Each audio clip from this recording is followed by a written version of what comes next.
Man, yesterday's game was a tale of two different types of players. It is a tale of the most talented guard the league has ever seen. And I mean that when I say that Paige Bueckers is the most talented guard the league has ever seen. Because I'm not going to say some shot chuckers. There have been shot chuckers that have put up these points. But like, in terms of pure ability, the ability to go left, the ability to go right, the ability to get to the basket, the ability to shoot the three ball, all of those stuff, the ability to guard.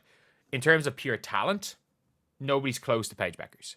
Well, there are people close to Paige Bueckers, but nobody is quite on Paige Bueckers' level when it comes to talent. And then you have got a player who doesn't have the talent, near the talent in Sonia Citron, but makes the most of everything. Makes the most of every opportunity she gets. You know that late in the game, whether she makes or misses, she wants to step up. You know when Brittany Sykes is down, they lose Ariel Atkins and she comes in. Ariel Atkins is an all-star level player. They were meant to have been worse without Ariel Atkins. She steps up and is like, hell no, I'm going to be an all-star.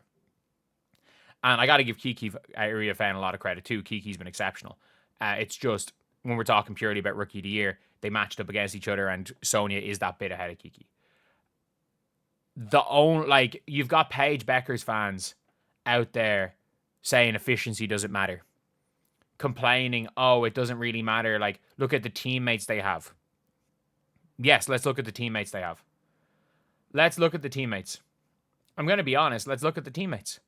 You've got a Sonia Citron who has got Steph Dolson, who a lot of people are saying is like nearly out of the league. Steph Dolson is nearly out. She's averaging 3 points per game. You got Kiki Iriafen, who's a rookie. And a lot of people thought that Kiki Iriafen was going to be a worse player than Isaiah James. And if we look at yesterday's game, they didn't have Shakira Austin. Shug Sutton, who a lot of people thought wasn't going to be in the league. Lucy Olsen, who a lot of people thought wasn't going to make a team. Emily Angsler, who I really like, but a lot of people don't. Jade Melbourne, who her own team didn't pick up her fourth-year option. And then you look at Paige Bueckers' teammates. Throughout the year, no matter who they've had, they've sucked. Like, they've had Dejanay. They've had Liz Smith, who were meant to be good players, even though they're not. Arike was all WNBA second team last year. And let's not forget, 2 years ago, Arike made an all WNBA team on a team who made the semifinals. She was an all WNBA team member on the 4th seed. So to say Arike is this losing player is probably incorrect. Like, you've got Leah Rue, is Leah even playing right now? Louisa Geisel, who I like. They should not be this bad. And when I mean the wing shouldn't be this bad, there's a reason why they're in close game after close game after close game. And they can't finish it because of her. They can't get the job done. Because Paige Bueckers at this point in her career is just not that player. She is unwilling to make a winning play, whether that be a winning pass, whether that be a winning shot. She's unwilling to make a winning play. And Sonia Citron is willing to make a losing play. You have to be willing to lose. To win a game, you have to be willing to lose a game. And that's, as a top player, that is something that Paige Bueckers, I don't understand how she didn't learn that at UConn. Like, freshman Paige was clutch as heck. Paige Bueckers literally, like, I want to show you guys UConn, their games last year. Because they lost a couple of games. They lost a couple. They won the championship. They destroyed everyone in the championship. They were unbelievable. And Paige was unbelievable as well. Paige was absolutely unbelievable. But I want to show you guys what happened in their losses. Close game. So they've blowout. First close game, they lose to Sonia Citron Notre Dame. Who stepped up more down the stretch between Paige and Citron? Honestly, Hannah Hidalgo.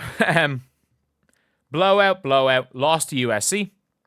And Paige stunk it up in the 4th. Paige missed a 3. She missed a 3. She did a great job getting them back into it. She shot an ill-advised 3. Didn't shoot the rest of the game. Blowout. Tennessee loss. She did nothing down the stretch. Blowout. This is the one game where I'm like, okay, yeah, Paige really stepped up. This game looked like a blowout. This was not a blowout. 23-point win off the back of Paige Bueckers. What Paige Bueckers did in that third quarter is like, that is the greatest I've seen Paige Bueckers play. And that's another reason why I get so annoyed at her. Because there is no dog in Paige. But like this is the one time. Sorry, there can be a dog in Paige. This is the one time it was like Paige had 40. But it wasn't that she had 40. It was how she had 40. She was just chucking out. She was like, we are not losing this game. I am winning a championship. Because Oklahoma were up at halftime and they were in control. They were absolutely in control of this game. UConn were struggling. They couldn't really put the ball in the basket. And then Paige was just like, I am winning this game. Bang, bang, bang. I think there was one possession. She shot a pull-up 30-footer early in the shot clock. The ball hit the front of the rim, landed back in her hands at the three-point line. And she shot like a falling forward three and made it. And I'm like, yes, she is not thinking. She's just going out there and getting buckets. She is not letting her team lose. And Paige Bueckers, since then, it was just blowout, where she didn't have to play well. Like, any game in college, outside of Oklahoma, outside of the Oklahoma game, where I will give Paige Bueckers credit, that game is as good as, that game was like Caitlin Clark versus South Carolina-esque. Like, it was that level of game. It was just like Paige Bueckers literally just said, I am not letting us lose. And that is like, I will always say, that was unbelievable. But you've now got a situation, not once has Paige Bueckers said, I'm not letting us lose. Sonia Citron, a couple of times, has said, I'm not letting us lose. And there has been a few games where Sonia Citron has been the reason why they've lost a game. She has been the reason why the team has lost a game, once or twice. But she's been the main reason why the team has won 5-6 games. That is the difference here. You see this matchup of these two players. And I personally think, like, Paige has shot 40 more times than Citron and scored 5 more points. And I also think the fact that Paige Bueckers has missed 22% of the games this season. She's missed 22% of games. That has to be taken into account. Like, for me, this Rookie of the Year race is neck and neck. It is absolutely neck and neck. I give the slight advantage to Paige because of counting stats.